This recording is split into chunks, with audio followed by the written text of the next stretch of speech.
Hey guys, welcome back.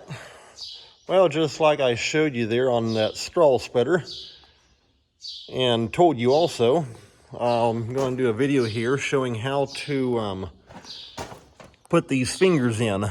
That's the one that broke out and went into the machine. And so I'm gonna get my wrenches. You gotta take these little access doors off. I forget, I may have to actually take and spin the thing around there. I think I forget. There's two of them. However, in fact, right there is one. I may actually have to roll around to get to that one. Or I might be able to take this one here off and simply reach through, because this plastic cover here comes off as well. And show you how to put a new finger into a auger drum.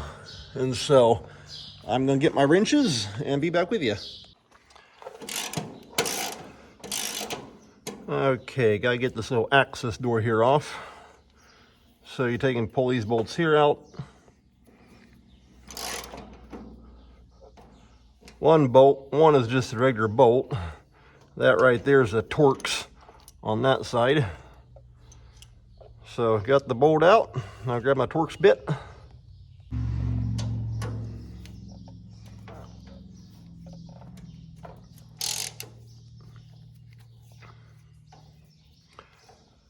Now that in fact, I think it was actually last fall, I have had these things break out, and majority of part of the time what has always happened is they'll fly out and go straight forward and land on the sickle. Well, obviously that one didn't. And so what I'm going to start doing now is taking and replacing these fingers. Okay, and right there you can kind of see up inside there. In fact, maybe I'll just stick the camera clear inside, but get this kind of rolled around here a little bit. All right, let me see if I can kind of stick the camera along with my light down inside there. Well, maybe I can't get the light behind me now, but I'll show you right here. Right there at the threads is where they want to break at. And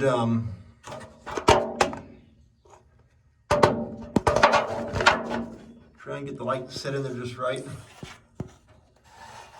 But yeah, right here around these threads, that's where they want to break at, and I can see that's where this one here broke off at. In fact, okay, you can see that jam nut hanging right there on that little cam piece. That's the finger that snapped off. And you can see it broke at the threads. And for those of you that don't know, this piece right here inside the auger is actually stationary. This drum rotates around that. It's got a bearing right there that goes through the entire auger. And that part is fixed. It don't turn. This turns around the fingers, and that's how the fingers, they stick out on the front. And as it goes round with the offset in there, it's that this piece right here is closer to the front wall of the front part of the drum than the back wall here. And so that's why when it comes up over here, the fingers are pulled back. Then as it goes back around, they begin to go out and then pull back in again. And but now that I've had this here happen, I'm just going to start making it a standard practice every year, put all new fingers in. And it's not too bad of a job, but yeah, putting a steel finger right through the combine is not a good thing. And so I'm going to grab I forgot to grab a 7/16 inch socket. I'm gonna grab that and we'll get this little plastic cover here off.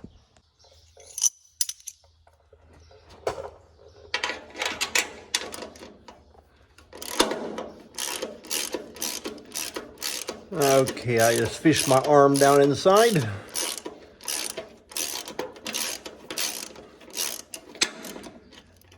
And just like that, take these two bolts, well, take that back. Pull one bolt out, loosen up the other one, and we just take and spin that around. And I always take and run little lock nuts on these, that way they can't come off, because I have had these bolts loosen up on me before.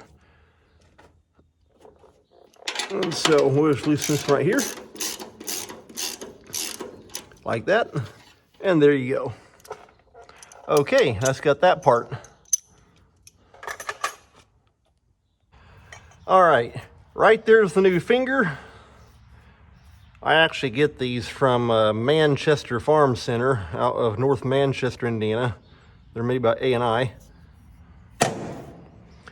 And one more thing that you do need, well, as far as I'm concerned, is what you need is an extra long, deep well, 1 1/8" socket. And that's what I got right here.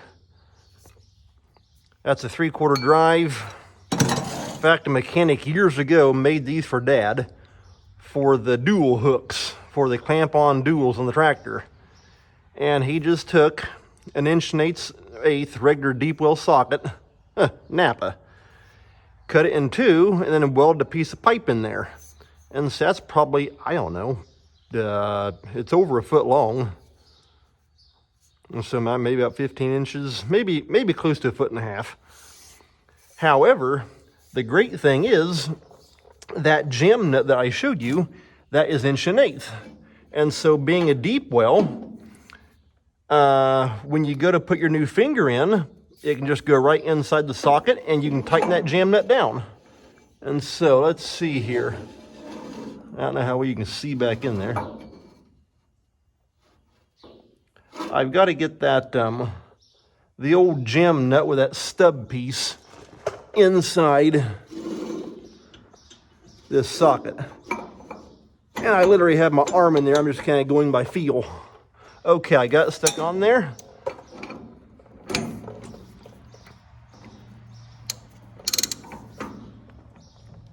Oh boy, they're tight. Man, I tell you, I actually get around there on the other side and kick it.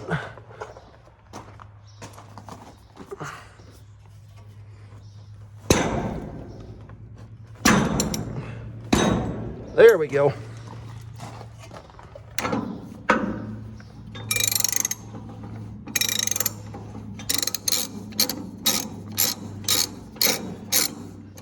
Once you get loosened up, you can do it all by hand. Okay. Right there's the jam nut. Put that right there. And of course, the old stub is still stuck inside that casting. Let me see if I can hold the camera up that hole right there. Okay.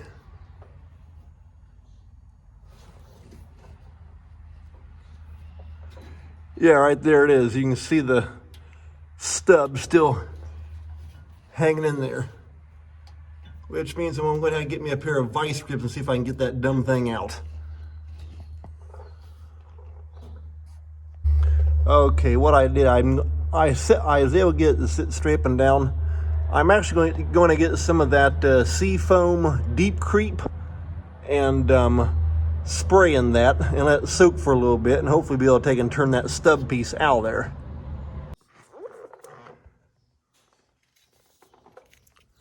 Okay, going. There we are. Taking juicy them all up good. We'll let that soak for a little while and see if I can get that busted off stub out.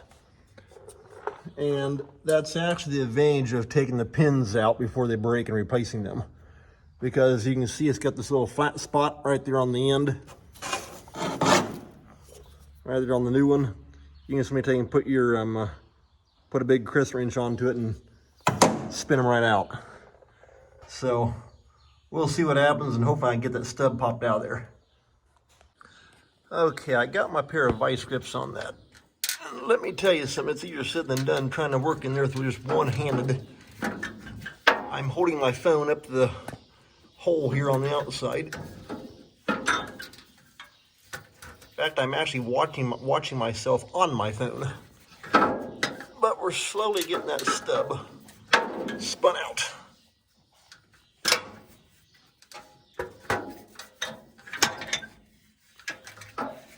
Just gotta keep working it around.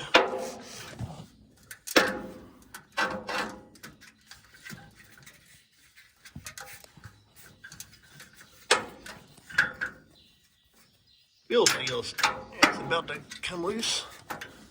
Guess we'll see.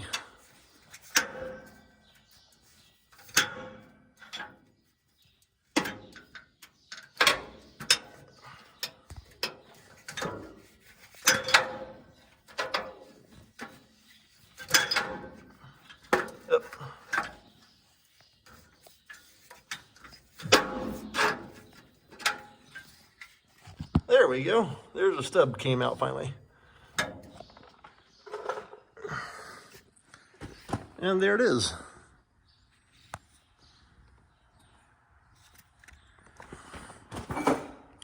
And right there's where it broke. Like I say, I'm just going to start putting I'm going to put all new fingers in every year. That way it'll help eliminate this problem from happening. So we're going to get the new finger and put the jam nut on it, and it'll be ready to go back in. Okay, next thing you want to do is go and put this jam nut back onto the pin.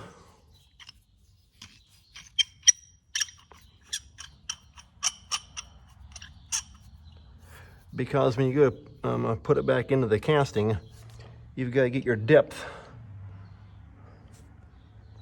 to where when it comes around, the fingers are, maybe just about 1/8 of an inch or so sticking out beyond the plastic.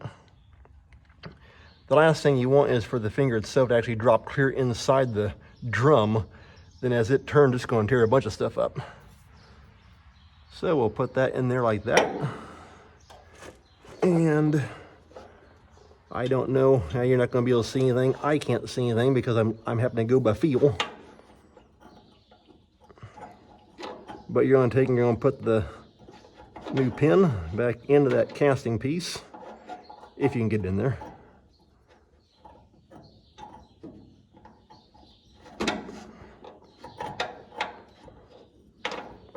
I will say it's easier said than done. Okay, there it lined up.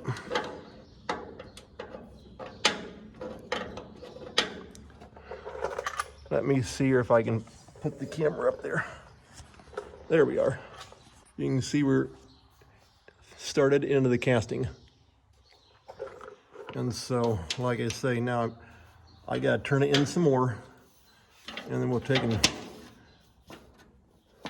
yeah, like that. That stuck out too far. It needs to go down, and like I say, you want, about not quite even with the plastic, maybe about 1/8 of an inch or so stuck out beyond the plastic. And that's pretty much got it. All right, I'll get this dialed in a little bit more. And that looks about good right there. You see that? We're stuck just a little bit beyond the surface of the plastic, but it's not going to hurt anything. And so that'll work. And let me see if I can actually take and stick the camera inside. There we are. You can see that there's the pin we just put in. And so now, as you can see, I gotta take and put that jam nut back down against that casting, and then I'll tighten it up.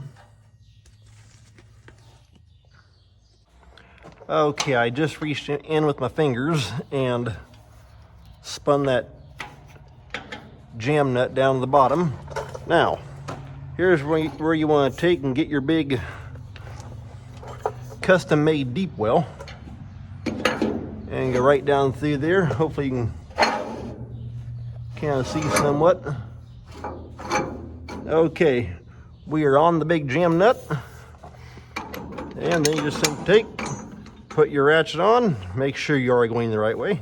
There we go. And tightening down.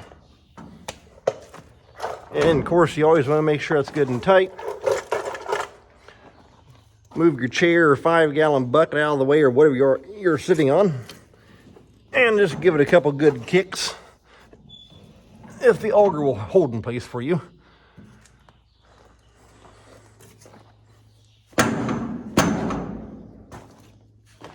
Like that.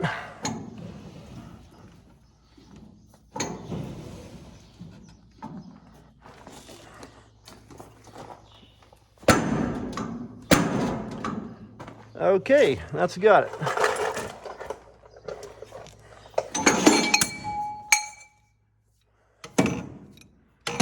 And that flipped off the end. Then you're going to put your plastic piece back up like that. And of course, put the little bolt through, tighten him up, put the cover on, and it'll be ready to roll again.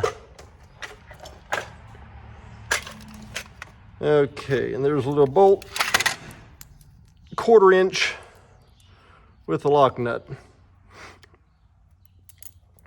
And that goes through right here. Now, this is actually not original setup.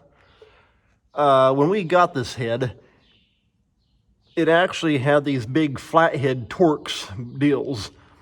But some of the holes were actually getting stripped out because it was just simply threaded in.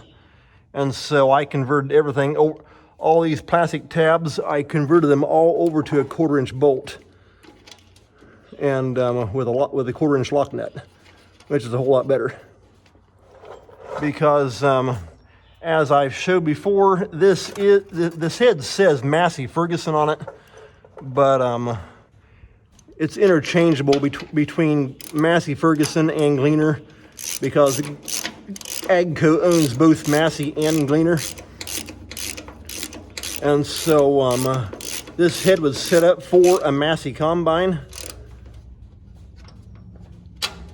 And when we got it, a couple things that I had to do.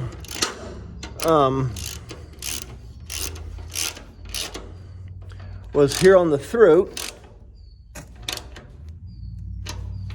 Okay, I've got that one.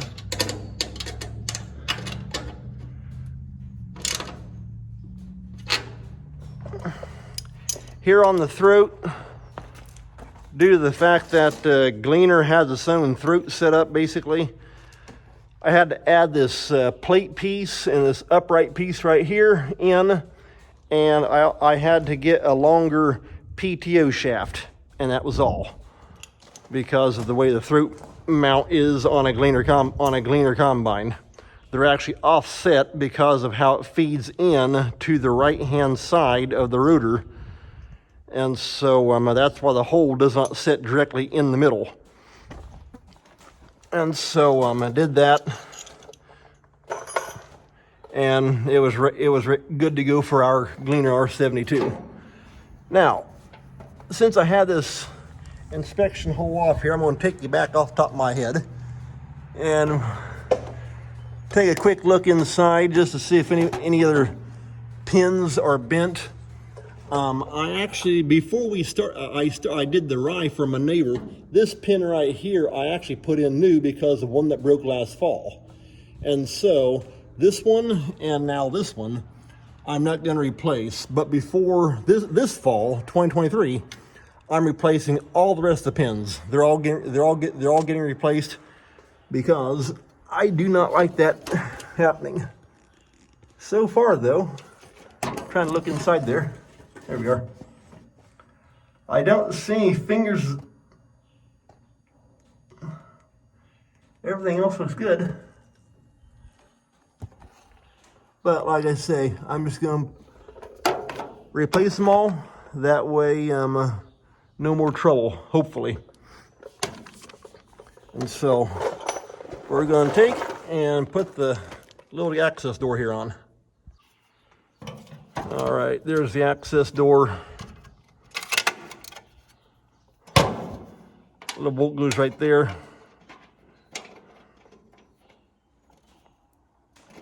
Yeah, come on.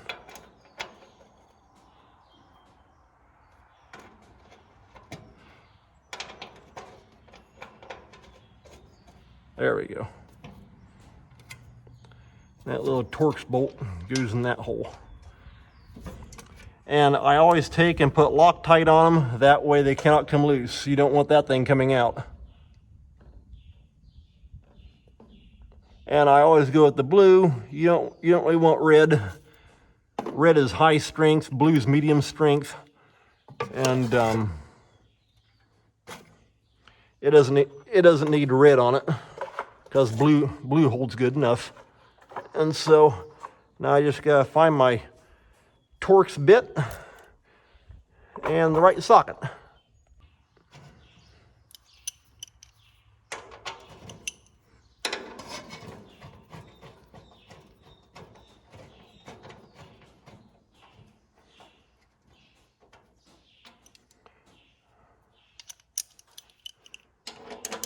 Okay, there's that one.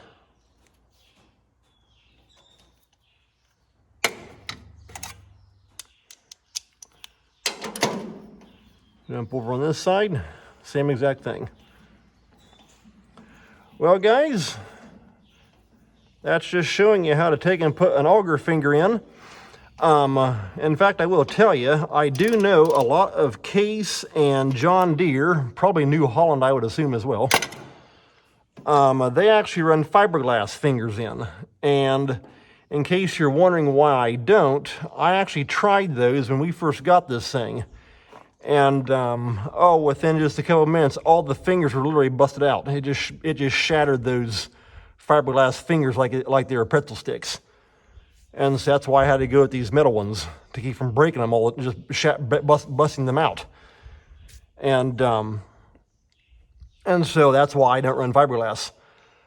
But I am going to be doing some work on the combine. And before I call and end this video, I will jump up in the rotor cage here in a little bit and show you what it looked like after that pin went through. And so stick around, I'll show that to you here in a little bit. But like I say, I just want to show you how to replace a pin in an auger drum. So that's got it back ready to go again. And so I'll show you what the combine looks like. All right, I'm up here in the hopper now. Well, up here behind the rotor, not the hopper. I got the rotor gearbox in neutral. And from what I can see, that pin, when it broke out of that bean head auger, came right up through this section. And so thankfully, it actually hit right into what would be this big main frame piece right here. I don't really see, as far as any damage to it. I do just kind of trying to look down at an angle right through here, looking kind of down that way. I can see what looks like a little spot right there where it kind of caught into, I think. But like I say, with it hitting into that part right there, that's the strongest point. And but I'll show you here if I can get that rolled up there. You can kind of see right through there some of the damage on that set of rasp bars. Let's see if I can roll it on down around to the next set. A little bit more right there. You can see that. And so,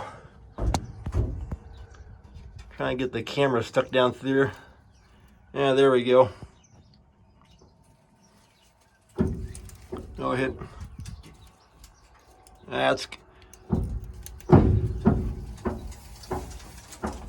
That gearbox is very tight, and it almost literally fall into gear on its own. There's the next set. They pretty much all look like that. They're right in that spot. And like I say, it's kind of like a little ring. There's their spot. You can kind of see. Well, sort of. And so, like I say, I don't know. I can't roll it now. It's dropped back in gear. I don't know where the pin went to. I've looked for it. I can't find it anywhere. And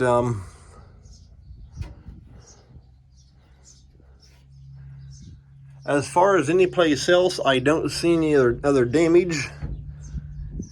I may jump up in the front. There's an access door right up there that you can look in from the hopper and look down. I may look up on the front side just to make sure nothing's hurt up there. But yeah, I just thought I'd show you right quick what it looked like in there. Like I say, thankfully it was just in that spot right there, and the rasp bars took the blunt of it. And it appears to actually be, let's see here, this set of rasp bars going across right here from this point down to this point, all the way around the rotor. And that would be 6 of them, because there are 6 rows going around. And that appears to be what actually took the damage part. However, with it being just that little strip around there, I can run this fall, no big deal. It's not going to hurt anything. And so, but yeah, I just figured I'd show you right quick what it looks like on the rasp bars. And now you see why I want to take and put all new fingers in the head every year. Because, yeah, I do not like that. So, well, I'll tell you what, guys, I'm going to call that an end to this video. And so, thanks a lot for watching, and thank you very much for subscribing. And everybody really likes the harvest time videos I've posted on the old M3 and also here on the 72. Get dug back out from behind the motor. And so, like I say, we're hoping to combine wheat, if everything works out well, next week sometime. And so I'll definitely be getting videos of that. And yes, I will definitely be getting outside video. And I'm going to have my dad get quite a bit of outside shots for me as well. And so take care. Thanks a lot for watching. We'll see you next time.